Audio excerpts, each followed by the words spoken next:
Bienvenue dans cette nouvelle vidéo de Lexical Info. La junte propose un nouveau calendrier pour le Mali avant un nouveau sommet de la CEDEAO.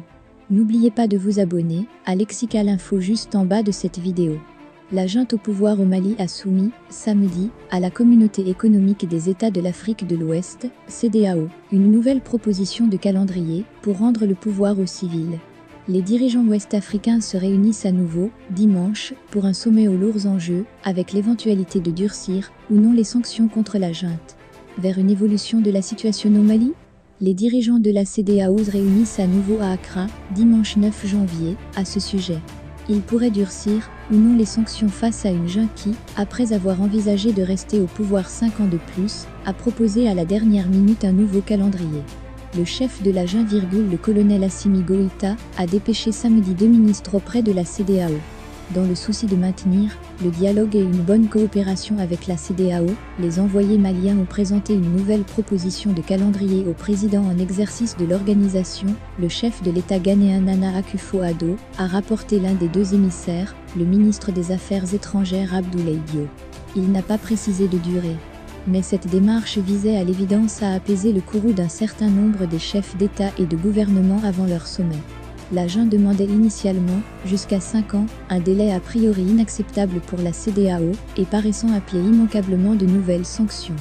La junte est revenue sur son engagement de tenir en février des élections législatives et présidentielles ramenant les civils à la tête du pays.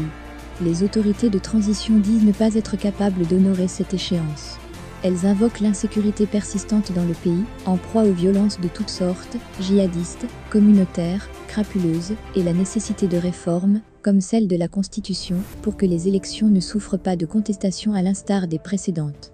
Depuis le premier putsch d'août 2020, conforté par celui de mai 2021 intronisant le colonel Assimi Goïta comme président de la transition, la CEDEAO pousse au retour des civils dans les meilleurs délais. Pour l'organisation dont la crédibilité est en jeu, il s'agit de défendre ses principes fondamentaux de gouvernance, de stopper la contagion du fait accompli et de contenir l'instabilité régionale.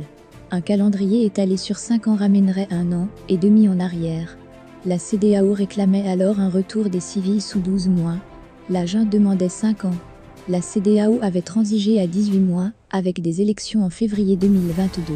Gel d'avoirs financiers mesure de l'importance des enjeux pour la CEDEAO, comme pour le Mali au cœur de l'instabilité sahélienne. Ce sera la 8e fois que les dirigeants ouest-africains se retrouveront, en présentiel ou en visioconférence, pour parler spécialement du Mali, avec la Guinée après un autre putsch en septembre 2021, depuis août 2020, sans compter les sommets ordinaires. Fait exceptionnel, la réunion de dimanche sera immédiatement précédée dans la capitale ghanéenne d'un autre sommet extraordinaire, celui des dirigeants de l'Union économique et monétaire ouest-africaine, UMOA. Les 8 pays de l'UMOA sont membres de la CEDEAO.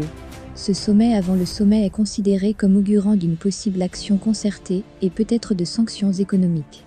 La CEDEAO a déjà imposé un gel de leurs avoirs financiers et une interdiction de voyager à 150 personnalités coupables selon elle de faire obstruction aux élections. Elle doit maintenant décider de muscler ou non les mesures coercitives, un choix délicat.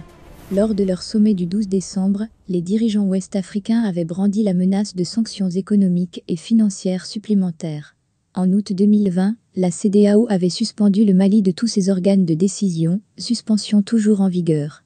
Elle avait aussi fermé toutes les frontières terrestres et aériennes, et instauré un embargo sur les échanges financiers et commerciaux, à l'exception des produits de première nécessité. Merci pour votre aimable attention, et n'oubliez pas d'activer la cloche de notification, pour recevoir les prochaines informations.